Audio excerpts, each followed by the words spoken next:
First part of chapter 20 of Life and Adventures of Mchl Armstrong, Fctry Boy, which Mchl Armstrong is in the horrible, horrible Deep Valley Mill, and fever has struck and is mowing down children. And Elgard Sharpton is, of course, of the opinion like, well, doesn't signify anything. We don't need to get a doctor because a doctor isn't going to do any bloody good. Just make sure that you, the two overseers, Mr. and Mrs. Poulet. I'm gonna go with Poulet because this is British. Poulet. Make sure you guys have a good hit of port before and after you've you're dealing with them, and sprinkle vinegar over the place. You know, that'll disinfect stuff, I guess, or whatever.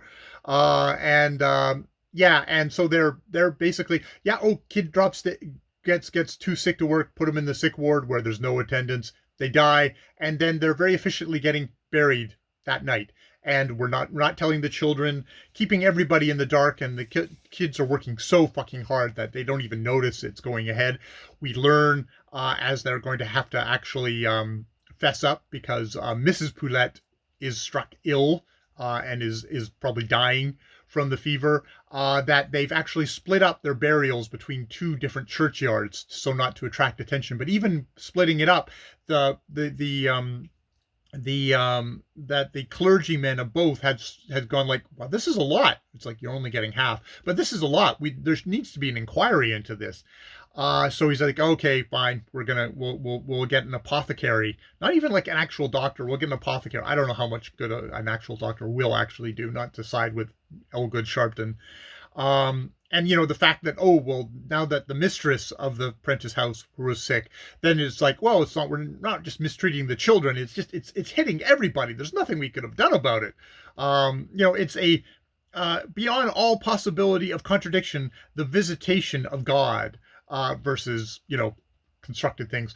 I do have to say, Fanny is it her? Yeah, Fanny. The heavenly girl, the good Christian girl, you just want to punch in the face. She's just like, oh, my best friend died, but I'm glad because now she's gone to heaven, and I hope you'll be glad when I die, Mchl, because then I'll go. It's like, I could not be glad. I would be, and Fanny's like, I would be glad if you died because then you would be going to heaven. I guess that means I'm better than you.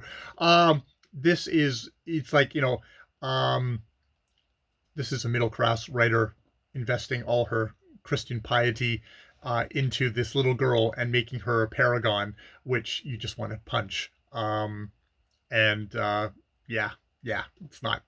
It's like, oh boy, there's things that I admire about Francis Trollope. There's things that I deplore. This probably characterization of the angel, little angel Fanny, is probably one of the things I deplore. Yeah. All right. I will leave it there. More videos later.